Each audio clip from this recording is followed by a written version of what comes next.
Oke, selamat pagi anak-anak. Hari ini kita lanjut ke materi bab 2 tentang makhluk hidup dan lingkungannya. Nah, kita langsung aja ya.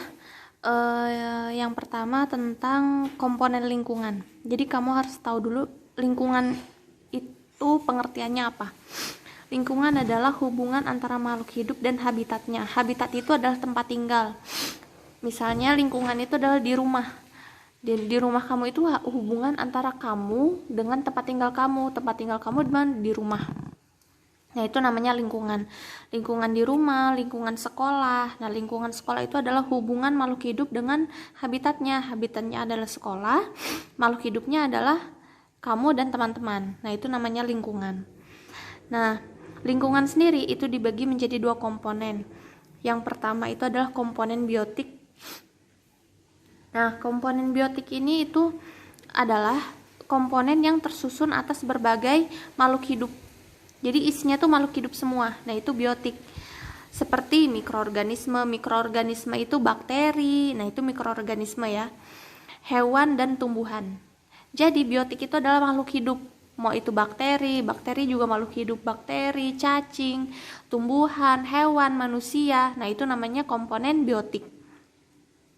Nah, komponen biotik sendiri dibagi menjadi dua macam. Yang pertama, berdasarkan makanannya. Kalau yang ini mungkin kamu udah pernah belajar di SD. Komponen biotik berdasarkan makanannya, itu yang pertama konsumen herbivora. Nah, herbivora itu adalah hewan pemakan tumbuhan. Ada sapi, kambing, domba, kelinci, dan lain-lain. Yang kedua, komponen karnivora. Karnivora itu adalah pemakan daging. Ada singa, kucing, buaya, ular, dan lain-lain. Nah, yang terakhir, konsumen omnivora. Omnivora itu adalah pemakan daging dan tumbuhan. Contohnya manusia. Kita sebagai manusia makan sayur dan makan daging. Dan makan buah-buahan juga. Gitu.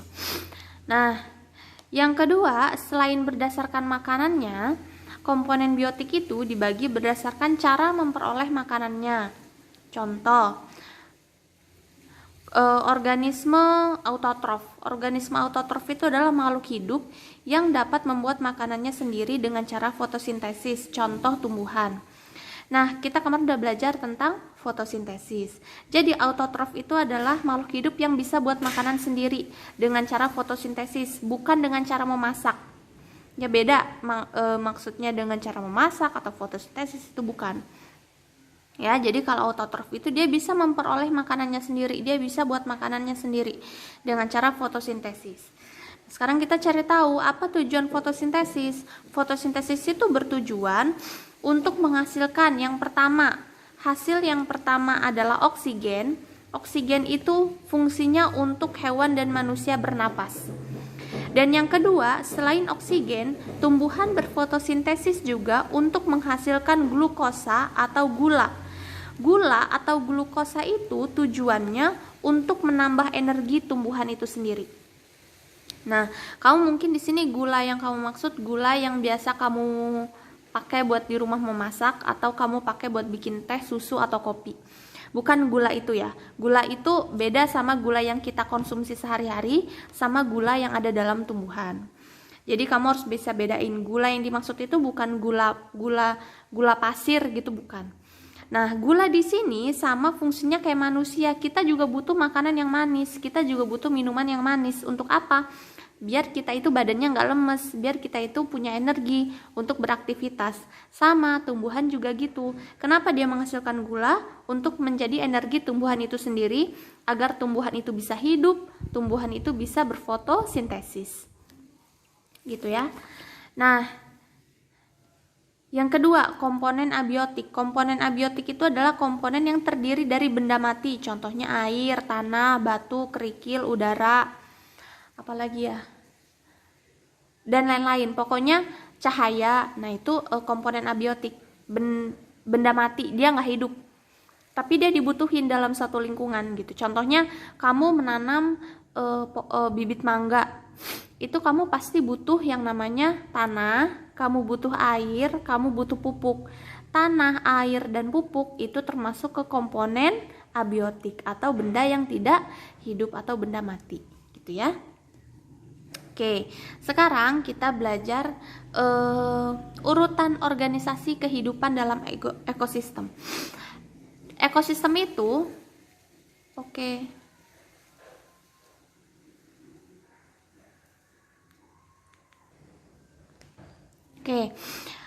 Sebelum kita ke tata urutannya, kita harus tahu dulu ekosistem. Ekosistem itu apa? Ekosistem adalah hubungan antara makhluk hidup dan benda mati. Contoh. Nanti aja contohnya, karena nanti ada penjelasannya.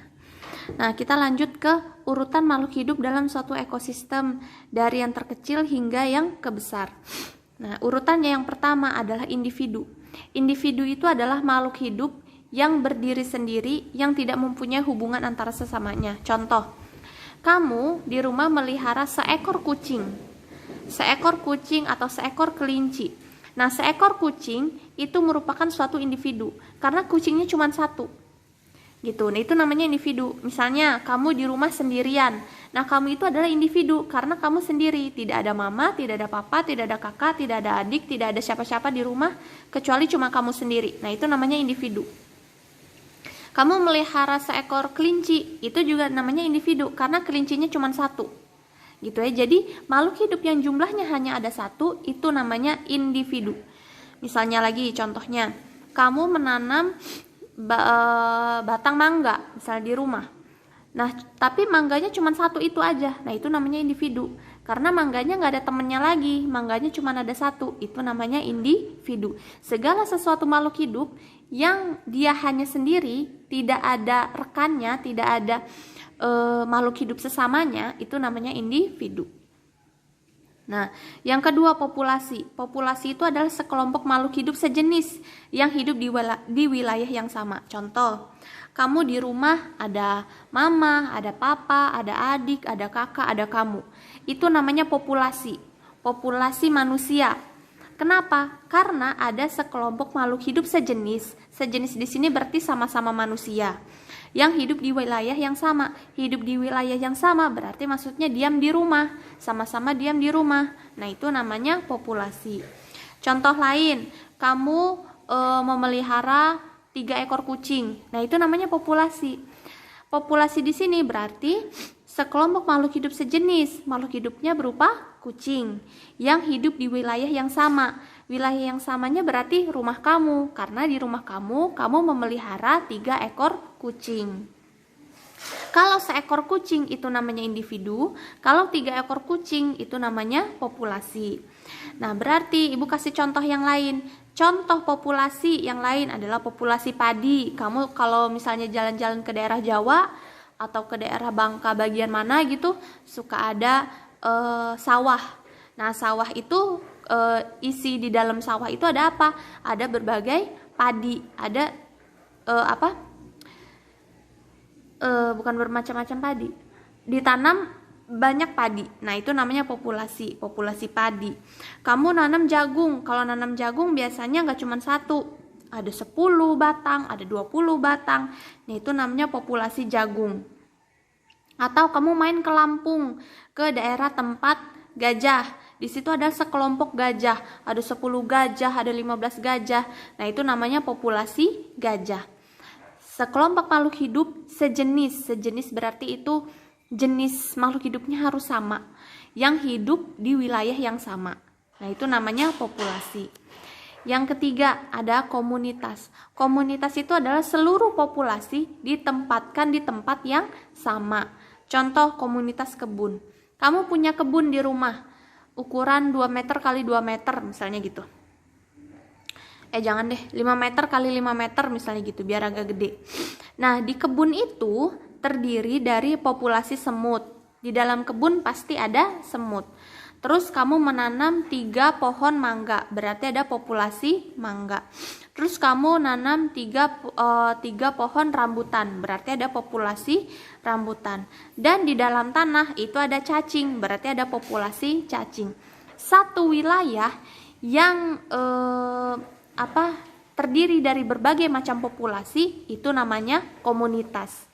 Nah, contohnya komunitas kebun, nanti ada komunitas sawah, ada komunitas ada komunitas danau. Nah, di komunitas danau juga termasuk komunitas karena di dalam danau terdapat populasi ikan, ada populasi apa lagi? Populasi cacing bisa jadi ada di dalam situ, dan macam-macam lagi ada populasi yang lain. Nah, yang terakhir ekosistem, kita kembali lagi ke yang atas tadi.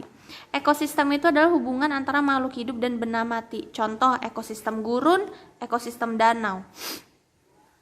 Nah, di sini ekosistem gurun. Di ekosistem gurun itu ada macam-macam makhluk hidup kan? Misalnya ada kaktus, ada pasir. Kalau di gurun itu ada pasirnya. Terus bisa jadi ada untanya. Kalau di gurun pasir itu ada untanya. Terus ada kaktusnya. Terus ada pasirnya. Hubungan antara makhluk hidup dan tidak hidup itu namanya ekosistem. Yang makhluk hidup siapa? Kaktus dengan unta. Yang tidak hidup siapa? Ada pasir, ada air, ada cahaya. Nah, itu tidak hidup. Contoh lagi, ekosistem danau. Ekosistem danau ini termasuk ke dalam ekosistem. Kenapa? Karena ada hubungan antara makhluk hidup dan benda mati. Contoh, ada ikan, terus ada apa lagi? Ada di dalam danau, ada ikan, ada udang, misalnya gitu ya. Atau ada makhluk hidup yang lain. Terus ada kerikil, ada batu, ada tanah, ada air. Nah, itu merupakan ekosistem danau yang termasuk ke dalam ekosistem. Kenapa? Karena dia punya hubungan antara makhluk hidup dan tidak hidup. Makhluk hidupnya siapa? Ikan, ada udang, ada cacing. Nah, itu makhluk hidup. Yang tidak hidup siapa? Tanah, air, batu, kerikil, cahaya. Nah, itu tidak hidup. Oke, untuk bab 2 kita pelajarinya materinya sampai segitu dulu. Kalau ada yang nggak dipahami langsung tanya ke Ibu via Japri. Terima kasih atas perhatiannya. Selamat pagi.